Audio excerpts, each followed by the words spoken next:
안녕하세요. 어부바 갤러리에 오신 여러분 환영합니다.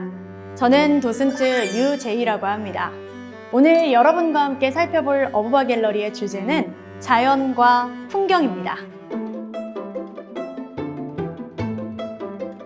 이번 그림은 화가의 내면이 소용돌이치는 밤하늘의 풍경을 그린 우리나라에서 가장 사랑받는 화가 빈센트 반 고흐의 별이 빛나는 밤입니다.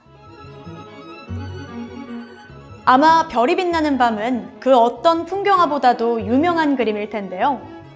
이 그림은 빈센트 반 고흐의 생애 마지막 1년, 생레미의 정신병원에서 그려진 그림으로 소용돌이치는 하늘과 밝게 빛나는 별, 불꽃처럼 타오르는 사이프러스 나무가 인상적인 그림이죠. 그는 어떤 마음으로 이 그림을 그려낸 걸까요? 시간을 거슬러 고흐의 이야기를 살펴볼까 합니다. 우리가 잘 알고 있는 고흐의 대표작 해바라기는 고흐가 가장 왕성하게 그림을 그리던 아를에서 머물렀던 시기에 그려진 그림인데요. 아를에서 고흐에게는 꿈이 하나 있었습니다. 바로 프랑스 파리에서 만난 화가들과 함께 화가 공동체를 만들고자 했던 것이죠. 그렇지만 그의 부름에 응해 아를까지 온 것은 폴 고갱이라는 화가뿐이었죠. 고흐는 거주하던 집의 외벽을 노란색으로 칠하고 그곳에서 폴 고갱과 함께 그림을 그리기 시작합니다.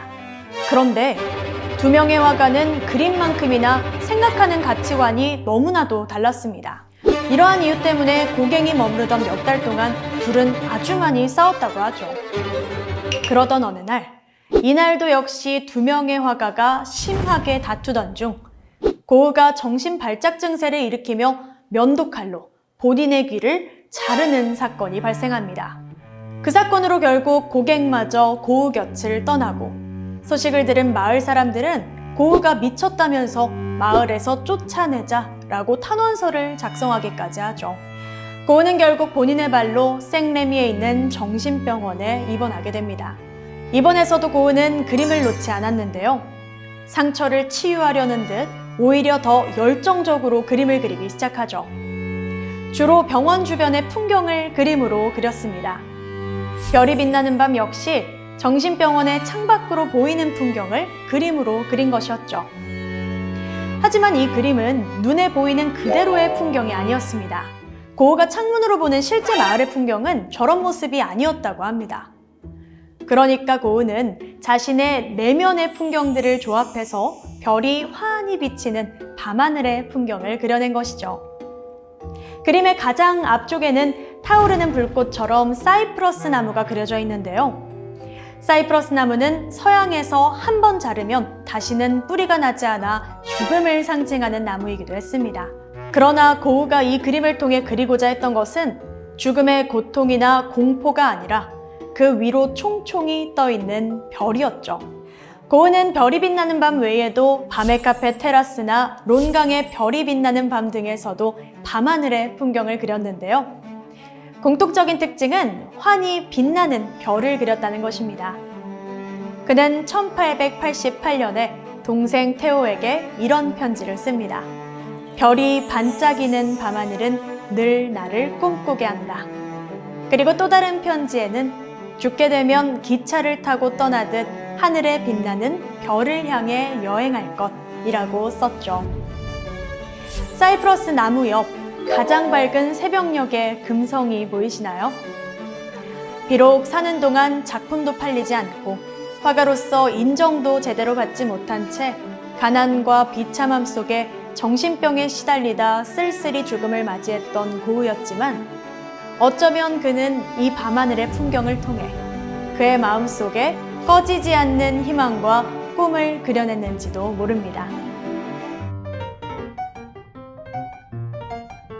실제로 보지 못했던 풍경과 자연을 그려냈던 화가가 있었습니다. 심지어 그는 정규교육을 받지 않았던 공무원 출신의 화가였죠. 이류 화가라는 별명을 가지고 있던 화가 바로 앙리 루소입니다. 무려 22년간 세간원으로 살았던 루소는 40살의 나이에 화가의 길을 걷게 됩니다. 1886년 당시 신진화가의 등용문인 앙대팡당전에 그림을 매해 출품하는데요. 독학한 그의 그림은 색도 특이했고 원근법도 어색했기 때문에 대중들은 웃기려고 그린 그림이다. 어린 아이가 그린 그림 같다. 눈 감고 발로 그린 그림이다. 완벽하게 무능한 하찮은 그림이다. 라며 조롱과 비난을 쏟아붓습니다. 그리고 사람들은 루소를 세간원이라는 뜻의 두아니에 일요일에만 붓을 드는 일요화가 라며 아마추어라고 대놓고 조롱을 했죠. 심지어 초상화 의뢰를 받아 그림을 그려주면 닮지 않았다면서 루소 앞에서 찢어버리기까지 했다고 합니다. 그렇지만 포기를 모르는 루소는 혹평과 비웃음에도 최고의 화가가 되겠다고 다짐하면서 성실하게 그림을 그렸습니다. 루소를 보면 예술가에게 중요한 건 재능뿐만 아니라 진심과 열정, 성실함이라는 걸 알 수 있죠. 그렇게 준비된 자에게 기회가 옵니다. 1905년 아방가르드 예술가들의 시대가 오면서 루소 또한 공식적으로 인정받기 시작한 거죠.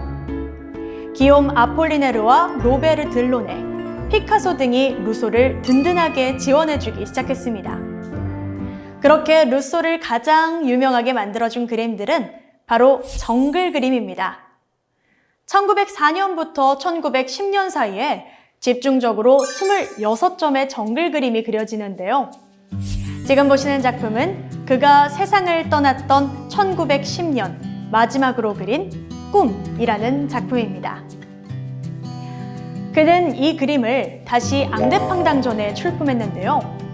원시의 생명력과 밀림의 환상을 담은 초현실적인 분위기를 극찬하며 당시 비평가들로부터 찬사를 받게 되죠.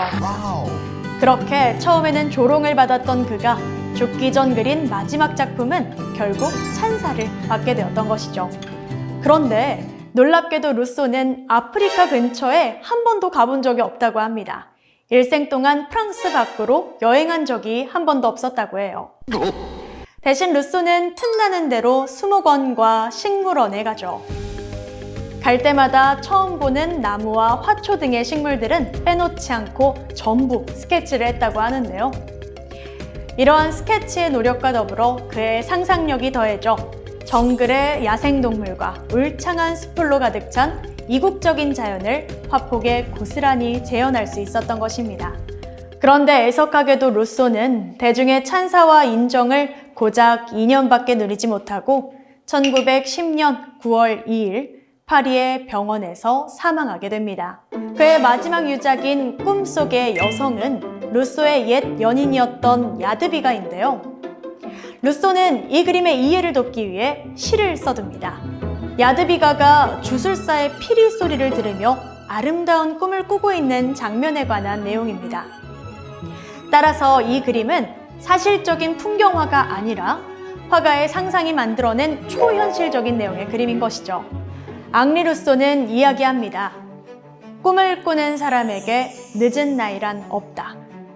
지금 삶의 힘든 시기를 지나고 계신다면 혹은 일상에 지쳐 내가 진정으로 바라던 것이 무엇이었는지 잊고 살고 계셨다면 오늘 앙리 루소의 그림을 보며 마음을 다잡아 보시길 바랍니다.